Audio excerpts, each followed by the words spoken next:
This week, Ed Miliband pledged that Labour will crack down on immigrants coming to Britain within weeks of taking office. A Labour anti-immigrant bill will force the speaking of good English and compel companies to favour non-immigrant labour. Is this a lurch to the far right or merely a continuation of Labour as a party that has always concealed its true ideology of supporting elites in Britain? With me is Robert Clough, author of Labour, A Party for Imperialism. Welcome, Robert, to Going Underground, a second edition just published in the past week or so. Well, so when Labour were first started as a party, the elite said there'll never be any other government except Labour, and yet Miliband is neck and neck at the moment in the polls. Why? Well, I think for a number of reasons, not least of all is the fact that it is not seen by the mass of its electoral base within the working class as a party standing up for their interests against the drive for austerity.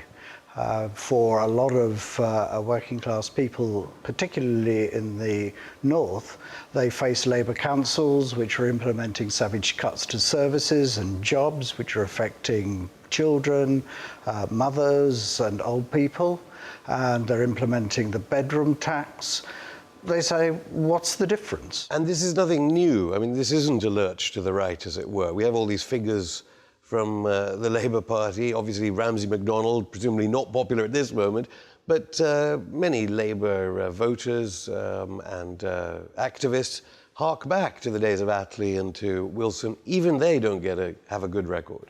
No, I think that what is often forgotten is that the Labour Party, whenever it was in government between the last two wars, defended the empire completely. And although the post-Second World War government has a reputation for setting up a system of state welfare, what is ignored is the fact that it systematically plundered the colonies in West Africa and the Middle East for the finances in which to establish state welfare.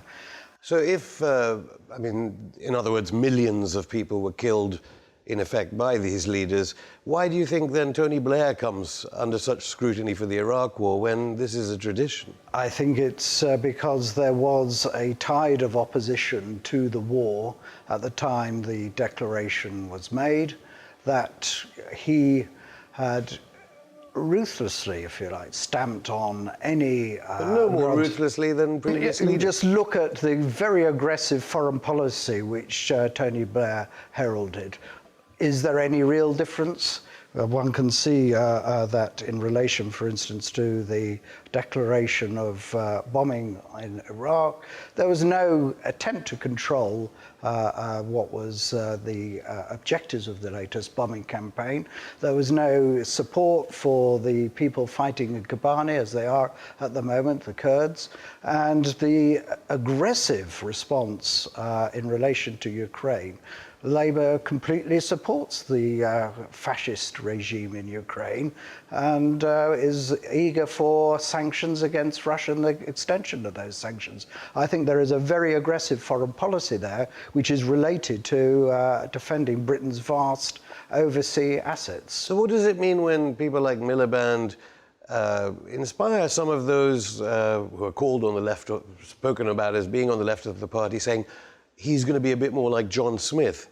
It's wishful thinking. I was at the TUC demonstration last Saturday, and Len McCluskey was saying that Labour is afraid of its own shadow. It must adopt some socialist policies. He's quite clear that there is very little difference currently between Labour Party policy and condemn policy, but he indulges in some wishful thinking that somehow Ed Miliband is going to bring about a socialist change. I think well, why do the trade union elites? Because any critic of the Labour Party from the left, as it were, would say, well, at least there are trade unions involved in this party. It's not like the other parties. There are millions of workers involved in this party. Yes, but what is the true relationship of the trade unions to the working class at the moment? And what we point out in the book is that they organise amongst a privileged, well-off layer, particularly in the public sector, and in that sense have come very little different from the old craft unions at the turn of the last century. Those unions have actually done nothing to really defend the working class against austerity. And it is a fact that over the last 10, 15 years, strike activity by trade unions in this country have reached abysmal historic lows. So I mean, there have been hundreds of thousands of jobs lost in the public sector. So what would you say to people watching who listen to, I don't know, Owen Jones or other people, who Polly Toynbee, who's been on this show, who say Labour is the only option, and in the way that they talk about the austerity going through Britain at the moment, they seem to reflect policies that will mitigate against austerity, if not create a revolution? Well, I think the mitigating the effects of austerity, as at this point in time, I would think only in the repeal of the bedroom tax that they promise is there any real difference. And if you look at some of the more detailed statements from someone like Rachel Reeves, you've still got commitment to the overall benefit gap, you've got commitment to the overall state welfare budget being capped. Workfare continues to be part and parcel of Labour Party policy, so there isn't that element of, an alternative. Can you see some problems, though, for them? David Cameron on Wednesday was kind of at Ed Miliband's expense saying, we allow government bidders for NHS contracts. It was the Labour Party that said NHS contracts must be private corporations only. Is there some truth in what the Prime Minister is saying? Oh, I think that the Condem Coalition have made hay out of the privatisations that were undertaken by the last Labour government.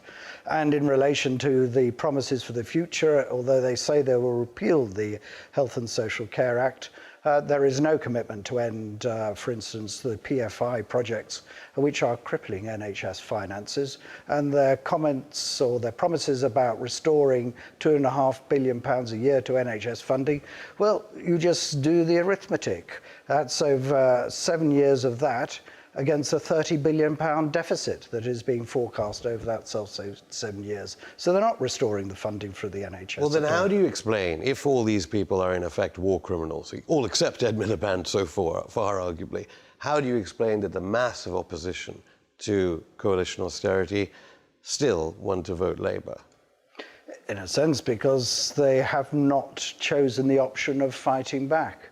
It's quite interesting. We have on the front of the book a picture of a demonstration organised by the Focus E15 women campaign, and that I think is an example of what is required. There isn't the women that are fighting social cleansing, as it were. Social cleansing in East London, yes. And that, I think, is the real option that people have to face. No government in power is going to be allowed to raise state welfare to anywhere near adequate levels, because at the end of the day, a government is allowed into power in order to protect, first and foremost, the interests of the City of London. And that means continuation and extension of austerity. Robert Clough, thank you. Thank you.